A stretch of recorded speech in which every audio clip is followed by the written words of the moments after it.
Bonjour à tous et bienvenue sur la 12e étape de la Vuelta 2022.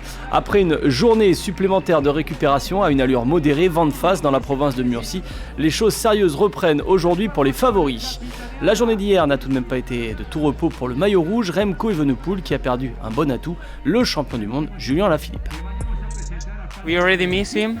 It was a bad crash, and when we hear from the radio that he stopped, it was for all the group not a good news, no.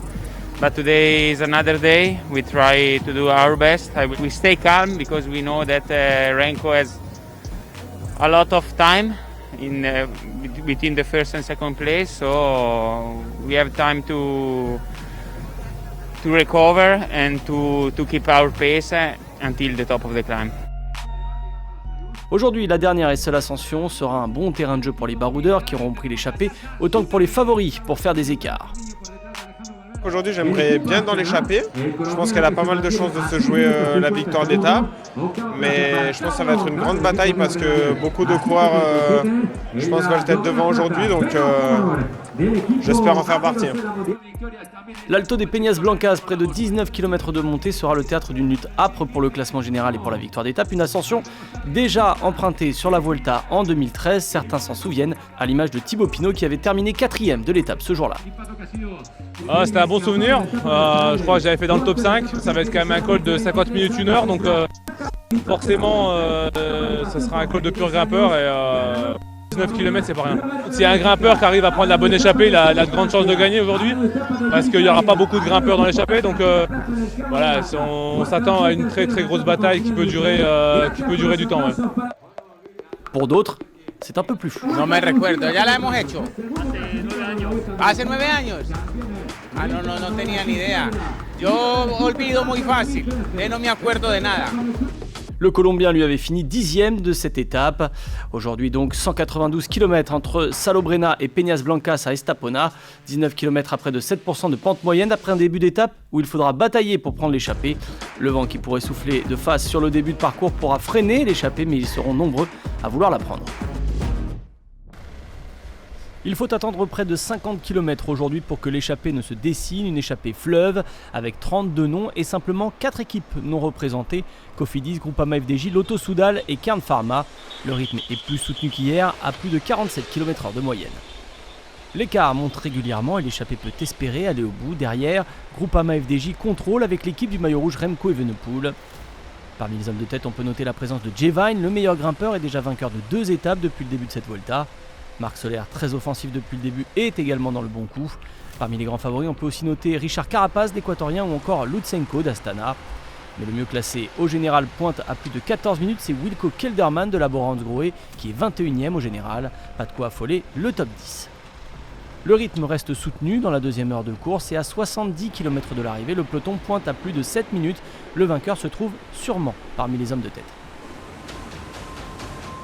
Parmi les équipes représentées par plusieurs coureurs à l'avant de la course, Astana décide de passer à l'offensive. Battistella prépare le terrain et veut faire rouler ses adversaires pour favoriser son coéquipier Lutsenko en vue du final. Et les coéquipiers de Jevine, Alpecin-Deceuninck ont pris en chasse l'ancien champion du monde espoir en 2019, qui est à quelques secondes. Dans le peloton, petit vent de panique chez Quick-Step Alpha Vinyl, à l'image de la chute hier de Julien Alaphilippe. Evenepoel perd l'adhérence de la roue avant dans un virage anodin. Battistella est repris, Evenepoel, lui attendu par plusieurs équipiers, revient également dans le peloton. À 40 km de l'arrivée, l'écart est passé au-delà des 11 minutes pour le groupe de 32 coureurs encore au complet.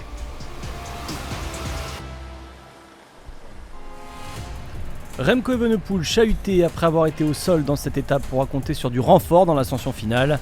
Louis Verweyck s'est laissé distancer de l'échappée pour retrouver le peloton.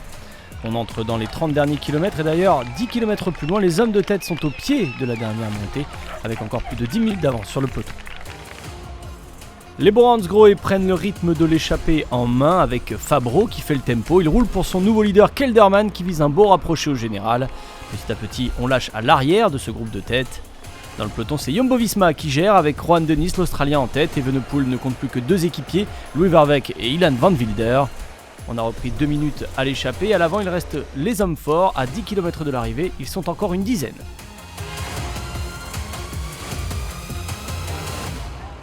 À 5 km du sommet, Elie Gebert d'Arkea Samsic place la première attaque pour jauger la concurrence. Le Français attaque en 2 temps, ils sont encore 4 à sa poursuite. Jevine a craqué, on retrouve Kelderman, Brenner, Carapaz et Jan Polanc qui est lui un peu juste. Le peloton lui est remué par les Movistar et par Enric Mas, mais Remco Evenepoel saute dans sa roue et ne craque pas. À 2 km du but, c'est Richard Carapaz qui tente sa chance. L'Équatorien possède environ 10 secondes d'avance au passage sous la flamme rouge. Encore un dernier effort pour Richard Carapaz, il était seul de chez Ineos Grenadier dans l'échappée alors que d'autres équipes étaient mieux représentées. C'était intrinsèquement le plus fort dans cette échappée. Richard Carapaz qui est dans le dernier kilomètre, dans les derniers mètres maintenant de cette 12e étape pour aller chercher sa première victoire sur la Vuelta. Il a déjà 3 succès sur le Giro. Il a gagné cette année une étape du Tour de Catalogne qu'il a terminé 2e. Champion national du chrono, Richard Carapaz était bien plus fort que Jevine, que Wilco Kelderman, qu'Alexei Lutsenko. C'est une belle victoire pour l'équipe Ineos Grenadier qui est venue chasser des étapes. Carapaz n'était pas favori pour le général, mais il va se replacer avec cette belle victoire aujourd'hui sur la 12e étape. On retrouve le groupe des favoris qui a encore plus de 2 km à parcourir après le succès de Carapaz. Remco Evenepoel prend les choses en main pour montrer à la concurrence qu'il est intouchable. D'ailleurs, il va couper la ligne en première position dans ce groupe d'où Carlos Rodriguez, parmi le top 5 au général, a été éjecté.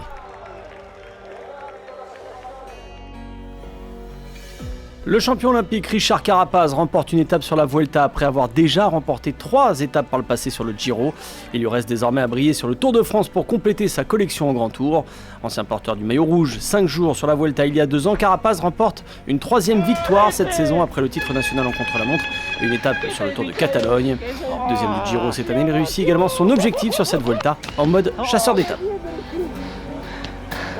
Mucha felicidad, ¿no? Porque habíamos venido con un objetivo aquí y bueno, no, las circunstancias no se dieron y nos habíamos centrado ahora pues en intentar ganar una etapa y la verdad que bueno, muy contento por ello. Hay etapas que son muy buenas, lo seguiré intentando, aprovechar al máximo sobre todo el nivel que tenemos ahora y bueno, no, lo que ahora en adelante pues si podemos conseguir otra etapa pues bienvenida sea. Carapaz était donc le plus fort dans cette échappée du jour alors qu'il faisait partie des coureurs sans coéquipier. À l'arrivée, Kelderman qui visait aussi une place au général prend la 2e place de l'étape. Marc Soler prend encore un accessite avec la 3e place devant son coéquipier Polanc. Evenepoel passe à 7 minutes 39 du vainqueur du jour à la 15e place de cette étape. Au général, pas de grands changements dans le top 5, si ce n'est entre Ayuso et Rodriguez. 11 secondes environ, reprises par le coureur UAE sur le champion d'Espagne. Kelderman apparaît en 6e position. Jan Polanc, autre coureur de l'échappée, entre dans le top 10. Pas de changement pour le maillot vert. Mats Pedersen est toujours leader. Marc Soler, 3e de l'étape, et son nouveau dauphin à 88 points du Danois. Le classement du meilleur grimpeur est toujours dominé par Jevine qui a craqué dans le final aujourd'hui. Marc Soler a pris 4 points et prend une place sur le podium derrière les 2 coureurs Alpecin de Koenig. Le meilleur jeune, c'est Remco Evenepoel. On suit également d'un œil la lutte entre Rodriguez d'Ineos Grenadier et Ayuso du AE Team Emirates. 11 secondes d'écart donc aujourd'hui entre les 2 hommes. Ayuso se rapproche. Demain, on retrouve une route moins accidentée entre Ronda et Montilla en Andalousie. Une étape plus courte pour souffler, sinueuse au départ et plutôt plate sur la 2e partie. Une étape tout de même pour les baroudeurs avec un final pour puncher. Les favoris devraient rester au chaud avec encore plus de 30 degrés attendus sur les routes de la Vuelta.